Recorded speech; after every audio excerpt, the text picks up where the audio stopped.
और मुझे आश्चर्य हुआ कि वो अपना लिखित स्टेटमेंट यहाँ पर पढ़ रहे थे तो कह रहे थे 113 घटनाएं घटित हुई, लेकिन जब वो मौखिक बोल रहे थे तो कह रहे थे 600 से अधिक घटनाएं घटित हुई।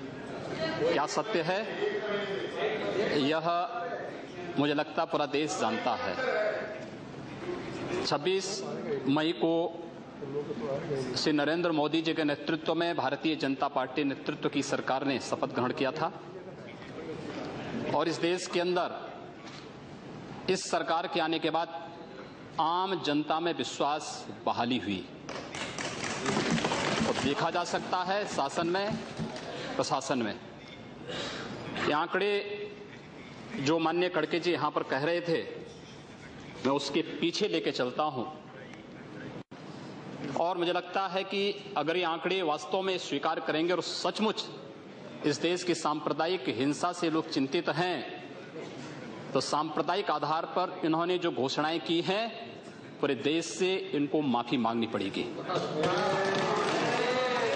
महोदय 2011 में न जिन प्रदेशों की घटनाओं की मैं जिक्र कर रहा हूं न वहां पर और न केंद्र में ही भारतीय जनता पार्टी की सरकार थी, लेकिन इस देश में 580 घटनाएं घटित हुई, 91 लोग मारे गए और 1899 घायल हुए।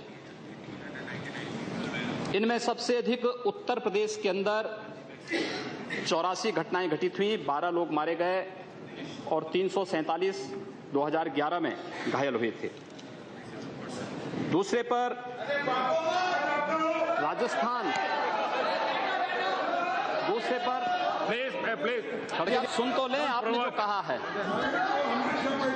Don't provoke let him telephonically. आप सुन लीजिए ना। फंस गए डिबेट में आके फंस गए। महोदय दूसरे नंबर पर महाराष्ट्र है जिसमें 88 घटनाएं घटित हुई। इसमें कांग्रेस नेतृत्व की सरकार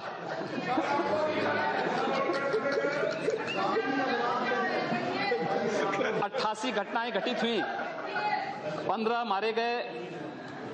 तीसरे पर कर्नाटक, ये भी कांग्रेस की सरकार यहां पर है, इसमें 70 घटनाएं घटित हुई और उसके बाद केरल में 30 घटनाएं घटित हुई। 2011 की बात कर रहा हूं। 2012 में 668 घटनाएं घटित हुई, 94 की मौतें हुई और 2117 घायल हुए। 2013 में केंद्र में कांग्रेस नेतृत्व की ही सरकार थी और 823 से अधिक सांप्रदायिक हिंसा की घटनाएं पूरे देश के अंदर घटित हुई। यद्यपि कानून व्यवस्था राज्य का विषय है और राज्य सरकार की जैसी मंशा होती है, वहां का राजनीतिक नेतृत्व जैसे होता है, वहां का प्रशासन उसी प्रकार की कार्रवाई करता है। मुझे लगता है ईमानदारी से इन लोगों ने विश्लेषण किया होता और अपनी केंद्र सरकार और अपने या अपने से जुड़े हुए अपने सहयोगी दलों के द्वारा जो संचालित सरकारें हैं उन सरकारों के सांप्रदायिक एजेंडे पर ध्यान दिया होता। ये पोलराइजेशन आखिर हो क्यों रहा है? पोलराइजेशन के कारण क्या है? मुझे लगता है वह पोलराइजेशन के पीछे के कारणों को ईमानदारी से हम विश्लेषण करेंगे तो मुझे लगता है एक तरफ आप कहते हैं हम सेकुलर हैं और दूसरी तरफ एजेंडा जो लागू करते हैं उसको सांप्रदायिक रूप से कॉम्युनल आधार पर लागू करते हैं। इस देश में 12 लाख से अधिक साधु संत और पुजारी रहते हैं, लेकिन ये लोग इमामों के लिए वेतन की घोषणा करते हैं, एक पक्षीय कार्रवाई करते हैं। क्या एक सेकुलर एजेंडा है? दिल्ली की सरकार ने किया, पश्चिमी बंगाल की सरकार ने किया, महाराष्ट्र की सरकार ने किया। क्या यही सेकुलर एजेंडा है? सांप्रदायिक आधार पर ये लोग बांटते हैं समाज को। और महोदय उसी प्रकार से इन लोगों ने उत्तर प्रदेश की बात करता हूं, वहां पर जो योजनाएं हैं उसमें 20% मुस्लिम आबादी के लिए आरक्षित कर दिया गया। कब्रिस्तान की बाउंड्री वाल के नाम पर गांव-गांव में विवाद खड़ा करके 300 करोड़ रुपया उसके लिए आवंटित किया जाता है। गांव-गांव में उसके माध्यम से विवाद खड़ा किया जाता है। सुप्रीम कोर्ट कहता है कि किसी भी सार्वजनिक संपत्ति पर, मंदिर के नाम पर, मस्जिद के नाम पर, किसी भी अन्य उपासना विधि के नाम पर, मदरसों के नाम पर या मजारों के नाम पर कब्जा न मत करने दो। लेकिन उत्तर प्रदेश में कब्रिस्तान की बाउंड्री वाल के नाम पर धड़ल्ले से एक काम चल रहा है, कोई रोक टोक नहीं, क्योंकि शासन की ये मंशा है, इसलिए प्रशासन उसमें बोलता नहीं। क्या सांप्रदायिक ध्रुवीकरण नहीं होगा? उसी प्रकार से उससे भी खतरनाक स्थिति, आतंकवादियों पर दायर मुकदमे वापस लिए जाते हैं। आतंकवादियों पर दायर मुकदमे वापस लिए जाते हैं। इस देश में जो लोग राष्ट्रीय सुरक्षा के लिए खतरा बने हुए हैं, जिन लोगों ने राष्ट्र की संप्रभुता को चुनौती दी है, जो लोग लगातार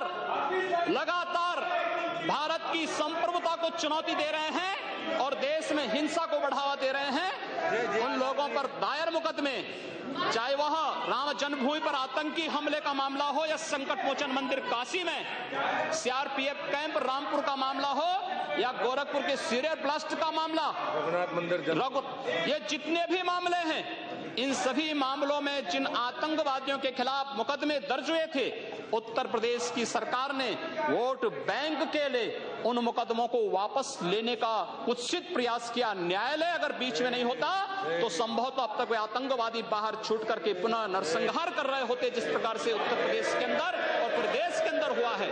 और उसके बाद भी ये कहते हैं कि सांप्रदायिक हिंसा बनी रहे। महोदय, चर्चा का विषय होना चाहिए कि आखिर सांप्रदायिक कौन है? कौन है सांप्रदायिक? कौन सांप्रदायिक है? और मुझे लगता है इस पर चर्चा होना बहुत आवश्यक है। महोदय, जो हम लोगों ने जाना है, जो हम लोगों ने समझा है, इस सांप्रदायिक वह होता है जो कहता है कि मेरा इष्ट या मेरा देव या मेरा पैगंबर ही सर्वश्रेष्ठ है। उसके मानने वालों को तो जीवित रहने का अधिकार है, शेष को नहीं। मुझे लगता है वह सांप्रदायिक है। हिंदू जीवन दर्शन कभी इस बात की इजाजत नहीं देता। हमने किण्वंतो विश्वारंभ का संदेश दिया था, हमने सर्वे भवन्तु सुखिनः का संदेश दिया था, हमने तो इस देश के अंदर एकम सद विप्रा बहुधा वदन्ति की बात कही है। जियो और जीने दो पर विश्वास हमारा दर्शन करता है। और दुनिया की कौन सा मजहब और कौन सा ऐसी कौम है जिसको विपरीत परिस्थितियों में हिंदू दर्शन ने अपने यहां शरण न दी हो, उसको फलने फूलने का अवसर न दिया हो? कौन सा ऐसा है दुनिया के अंदर? लेकिन आज जिस हिंदू दर्शन ने सबको शरण दी, सबको फलने फूलने का भरपूर अवसर दिया, आज जब उसी के खिलाफ षड्यंत्र होना प्रारंभ होता है तो उसे एकजुट होना तो पड़ेगा ही। और मुझे लगता है इन लोगों के कर्मों का फल है कि पूरे देश का हिंदू जनमानस आज इस बात के लिए तैयार हो रहा है कि उसके खिलाफ आज शासन तंत्र से जो षड्यंत्र हो रहे हैं उसका जवाब अपने स्तर पर देना ही पड़ेगा। और आज वही स्थिति सामने आई है। महोदय, मैं पूछना चाहता हूं इन लोगों से, जब भारत का मुसलमान हज यात्रा करने के लिए जाता है, महोदय, जब हज यात्रा करने के लिए जाता है, उसकी पहचान तब भारतीय के नाम पर नहीं, पाकिस्तानी के नाम पर नहीं, बांग्लादेशी नाम पर नहीं, भारतीय उपमहाद्वीप का जो भी मुसलमान हज यात्रा करने के लिए जाता है उसकी पहचान हिंदू नाम पर होती है, उसकी पहचान भारतीय, पाकिस्तानी या बांग्लादेश के नाम पर नहीं। लेकिन अगर उसी हिंदू पहचान को हम इनके ऊपर यहाँ पर लागू करने का प्रयास करते हैं, इनको बुरा लगता है। हिंदू सांप्रदायिकता नहीं, हिंदू राष्ट्रीयता का प्रतीक है। और भारत की राष्ट्रीयता का प्रतीक हिंदुत्व को बदनाम करोगे तो उसकी कीमत चुकानी पड़ेगी इन लोगों को। और इसलिए महोदय, मैं आप सबके आपके माध्यम से एक बार कहना चाहता हूं, महोदय, एक बार गुरुदेव रविंद्रनाथ टैगोर ने कहा था, गुरुदेव रविंद्रनाथ टैगोर ने एक बात कही थी। उन्होंने कहा था अगर भारत को समझना है, अगर भारत को समझना है, बैठ जाइए आप, फालतू बात करते हैं महोदय। उन्होंने कहा, गुरुदेव रविंद्रनाथ टैगोर ने एक बात कही थी और उन्होंने कहा था कि अगर भारत को समझना है तो मैं भारतीय अस्मिता को पहचानना पड़ेगा, और भारतीय अस्मिता को पहचानना है तो स्वामी विवेकानंद के बारे में आप जान लीजिए। स्वामी विवेकानंद ने एक बात कही थी कि गर्व से कहो हम हिंदू हैं। स्वामी विवेकानंद ने एक बात कही थी कि गर्व से कहो हम हिंदू हैं। स्वामी विवेकानंद तो सांप्रदायिक नहीं थे, स्वामी विवेकानंद तो किसी पार्टी के नहीं थे। स्वामी विवेकानंद ने तो भारत का प्रतिनिधित्व किया था पूरी दुनिया के अंदर, और दुनिया के अंदर जो हिंदू आज पूरे देश के अंदर, पूरी दुनिया के अंदर अपनी सहिष्णुता के लिए पहचाना जाता था, आज उस हिंदू के साथ किस प्रकार का व्यवहार किया जा रहा है, वह कश्मीर से विस्थापित होता है, उसे कश्मीर से निकाला जाता है। एक भी बार इस सदन में चर्चा नहीं होती है, इन लोगों का मुंह नहीं खुलता जब कश्मीर से 3.5 लाख की संख्या में कश्मीरी पंडित निकाले जाते हैं, तब ये लोग नहीं बोलते।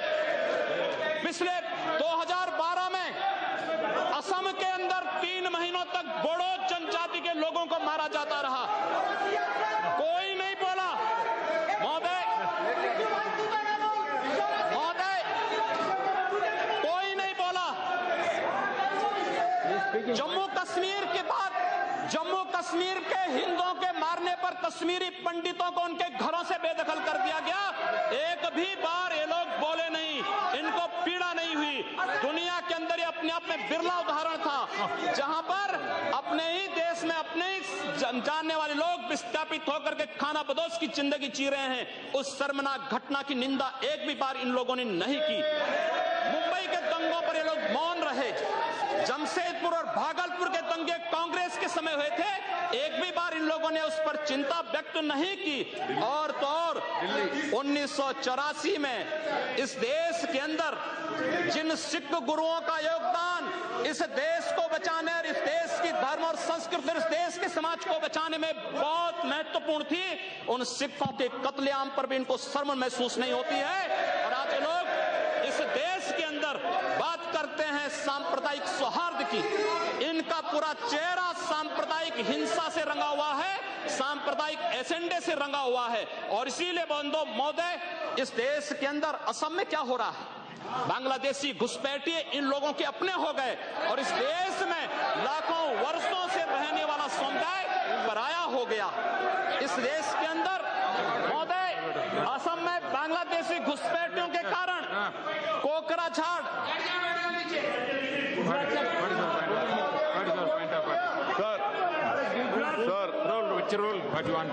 Under Rule 376, sir, the honourable member, while giving statement in his speech, he mentioned about communal rights.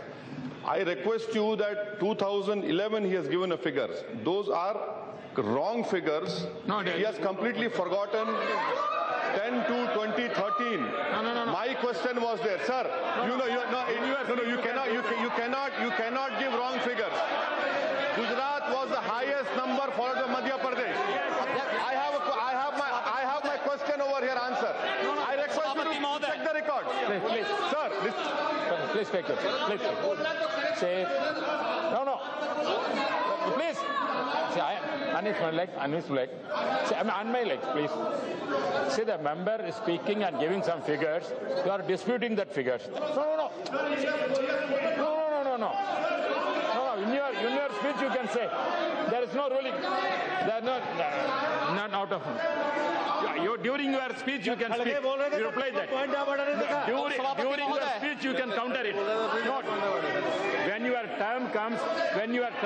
You at that time can dispute it. You continue. You can nothing will counter it. उपाध्यक्ष महोदय, सच्चाई कड़वी होती है और कड़वी सच्चाई लोग स्वीकार करने को तैयार नहीं, क्योंकि लोग उस बीमारी से स्वयं त्रस्त हो चुके हैं जो बीमारी इन्होंने पूरे देश को दी है, और इसीलिए ये लोग उस सच्चाई को स्वीकार नहीं कर सकते। कश्मीरी पंडितों के निष्कासन पर और कश्मीर पे हुए अत्याचार पर ये लोग मौन थे। मैं 2011-12 में असम के अंदर देख रहा था, 3 महीनों तक लगातार दंगे होते रहे। इन लोगों ने एक भी बार सदन में चर्चा नहीं कराई। असम जलता रहा। और तो और कांग्रेस के लोग एक बार तो असम के ही मुख्यमंत्री को कटघरे में खड़ा कर दिया कि इन्होंने बोडो लोगों के बारे में कैसे बोल दिया। अरे बोडो वहां का नागरिक है, उसके बारे में नहीं बोलेंगे, किसके बारे में बोलेंगे? लेकिन ये लोग बांग्लादेशियों घुसपैठियों की वकालत करते हैं, और बांग्लादेशी घुसपैठियों की वकालत करते हुए इन लोगों ने पूरे बांग्लादेश, पूरे पूर्वोत्तर के भारत का जो समीकरण बदला है। महोदय, असम के अंदर आज कोकराझार, धुबरी, चिरांग और बरपेटा जिले जो हिंसा की सर्वाधिक चपेट में हैं, वे सर्वाधिक चपेट में जो जिले हैं वे इसलिए हैं क्योंकि बांग्लादेशी घुसपैठी वहां पर आकर के जमीनों पर कब्जा किए हैं। इन लोगों ने वर्क परमिट के साथ साथ उनके राशन कार्ड बनाए हैं और बेशर्मी के साथ देश के साथ खिलवाड़ उन्होंने वहां पर उनके साथ उनके माध्यम से करवाया है। महोदय, और तो और हम किसी और बात में नहीं जाना चाहते हैं। मैं पूछना चाहता हूं कांग्रेस से और कम्युनिस्टों से भी, कोयम्बटूर और बेंगलुरु धमाकों का जो अभियुक्त है, उस दुर्दांत आतंकवादी के लिए विधानसभा का सत्र, स्पेशल सत्र बुलाया जाता है। दोनों दल एक साथ मिलकर के अपील करते हैं कि उसको छुड़वाओ। ये क्या सेकुलर, क्या यही सेकुलर है? क्या इनका यही सेकुलर एजेंडा है? क्या यही इस देश में यही सेकुलरिज्म है? और इस देश के अंदर महोदय, इस देश के अंदर क्या हुआ था? Let him speak. हम भूले नहीं। महोदय, 11 अगस्त 2012 को मुंबई के आजाद मैदान में जो कुछ हुआ, महोदय, आजाद मैदान की घटना क्या थी? आजाद मैदान में रोयांग मुस्लिम जो बर्मा में थे, उनके बीच में और वहां के बौद्धों के बीच में वहां पर हिंसा हुई, दंगे हुए। ये मामला म्यांमार का है, भारत का नहीं। लेकिन म्यांमार की घटना में दंगा कहां होता है? आजाद मैदान मुंबई में। ये लोग मौन रहते हैं, वहां शहीद स्मारक तोड़ा जाता है, पुलिस के जवानों को मारा जाता है, मीडिया कर्मियों को मारा जाता है। उनके साथ साथ पुणे में दंगे हुए, उनके साथ उत्तर प्रदेश के अंदर बरेली में, लखनऊ में, कानपुर में, इलाहाबाद में दंगे हुए। ये लोग मौन रहे, इन लोगों ने कभी उस पर आवाज नहीं लगाई।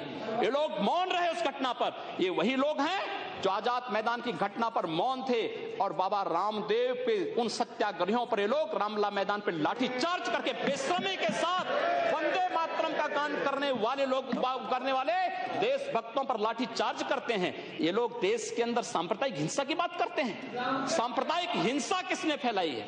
कौन फैला रहा है इस देश के अंदर? कौन इस देश के अंदर सच्चर कमेटी के नाम पर समाज को बांटने का कार्य कर रहा है?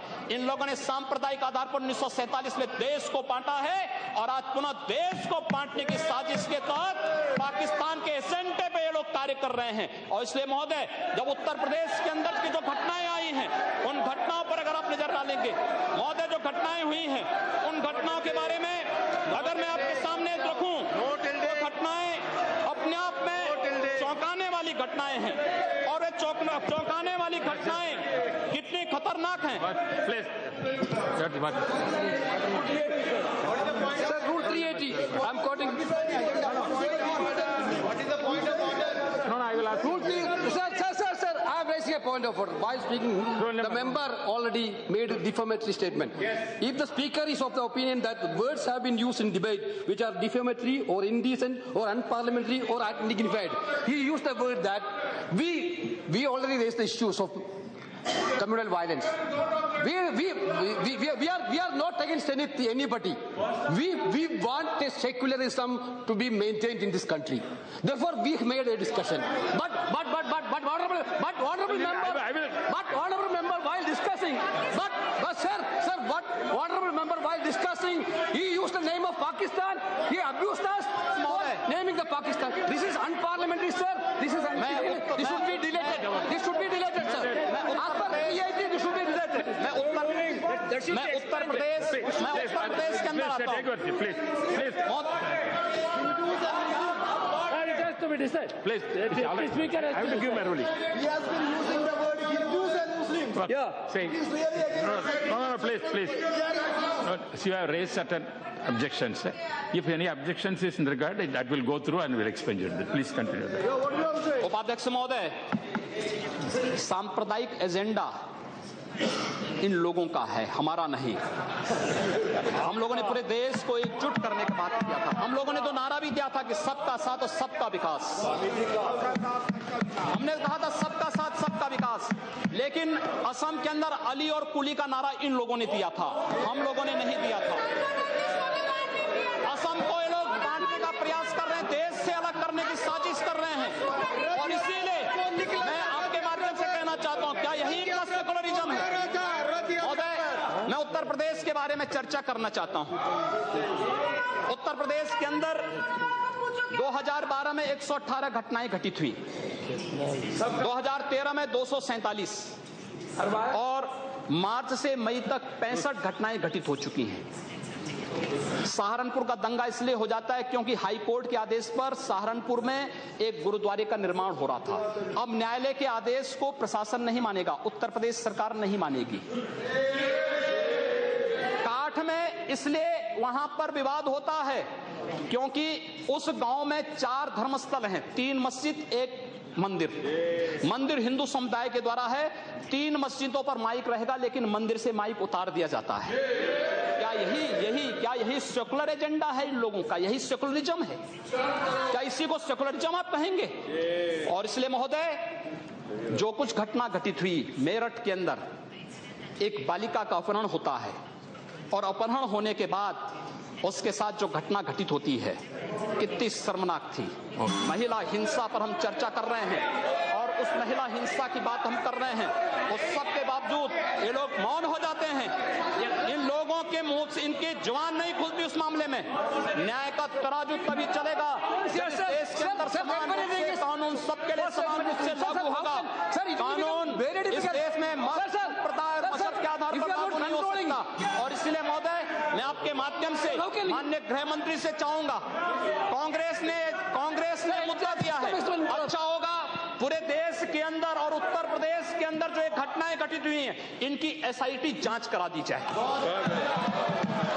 किसी सिटिंग जज से, किसी सुप्रीम कोर्ट के सिटिंग जज से इन सांप्रदायिक दंगों की जांच करवाने के साथ साथ और राष्ट्रीय तत्वों से किनके संबंध हैं, इसकी भी जांच करा दी जाए। दूध का दूध, पानी का पानी सबके सामने आ जाएगा। यही मांग करते हुए मैं अनुरोध करना चाहूंगा कि लोग सांप्रदायिक एजेंडे के साथ देश के सामने आए हैं और ये लोग देश के खिलाफ, इनके खतरनाक मंसूबों के खिलाफ हम सबको लड़ना पड़ेगा। धन्यवाद।